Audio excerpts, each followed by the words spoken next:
Hello and welcome. Today we're interviewing a specialist in the field of genetics, specifically IgM Syndrome type 1. The severity of this condition prompted us to explore it further. Hello to you, Dr. Walker. Hello, and thank you for having me, Johnny. So my first question to you, Dr. Walker, is what exactly is X-linked hyper-IgM syndrome? The question you all want the answer for. I'll try and explain it to the best of my ability for you and your audience, Johnny. So it's a genetic condition that affects our immune system, and as humans we have two types. We have an innate immune system and an adaptive immune system. The innate immune system makes initial contact with any nasty bugs that attack our bodies, while the adaptive immune system has a more specialised role as it efficiently removes the biological threat and keeps a memory record so it can swiftly eliminate these nasty bugs again upon reinfection. Antibodies are an important element in the adaptive immune system, and their role as proteins is to attach themselves to microbes, which can be helpful in many ways. Antibodies can directly kill microbes, or alternatively, they can stick them together to make them more visible to our immune system, which can be helpful when sweeping away microbes in larger quantities. The human body produces multiple classes of these antibodies, each having a role which it is better adapted to. And when a patient is affected by hyper-IgM syndrome, there is a deficiency among these classes which can cause many issues. So how exactly does this deficiency come about?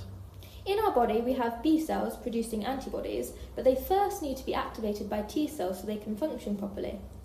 Within this condition, there is a mutation on a specific receptor called the CD40 ligand on the T cell. This mutation affects the B cell's ability to produce those different classes of antibodies, resulting in an imbalance between the level of IgM antibodies produced and other antibodies, hence the hyper-IgM syndrome. What is the result of this? What are the symptoms? So this mutation has a significant effect on the adaptive immune system, and the memory retention I just previously mentioned is noticeably weaker. This leads to recurrent infections and a weakened immune system. More specifically, a sufferer would experience lung infections such as pneumonia and bronchitis, as well as gastrointestinal tract infections, which adds their own unpleasant symptoms.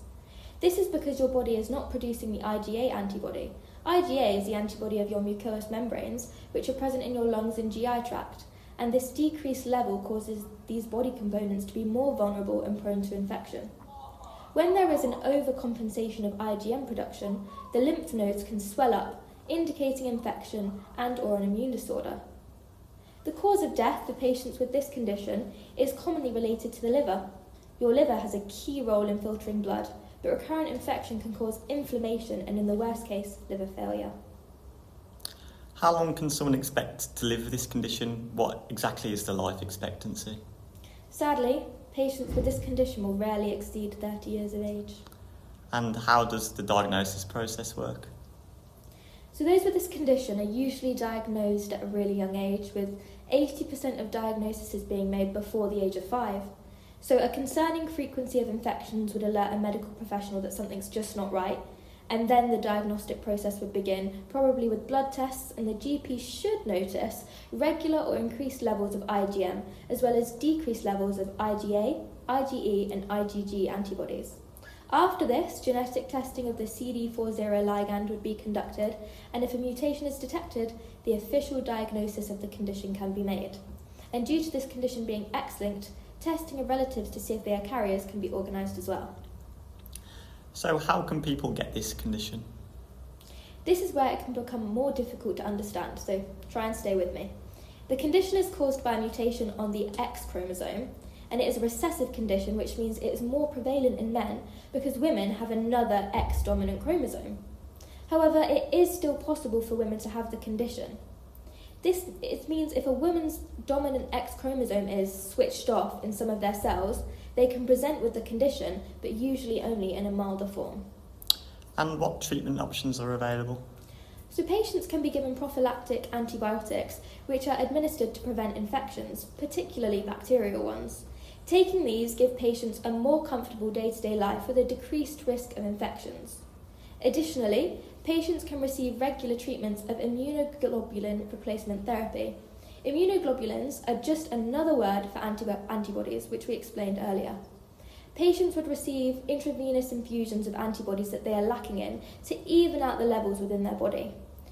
This would be given about every 3 or 4 weeks, which supplies the patient with sufficient levels of antibodies they cannot make themselves, therefore reducing the frequency of infections. Finally, hematopoietic stem cell transplants are a procedure in which the patient's defective immune system is replaced by healthy stem cells from a donor's bone marrow or blood. Healthy donor cells would produce new functional immune cells which would correct the immune deficiency caused by this condition. This treatment offers the closest opportunity of a cure for this condition, but it comes with its own potential complications. There is a risk of graft versus host disease, which is where the donor's immune cells would attack the patient's body after recognising the patient's cells as foreign.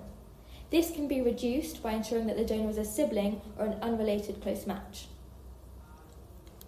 Thank you very much for your time today. It's been very informative.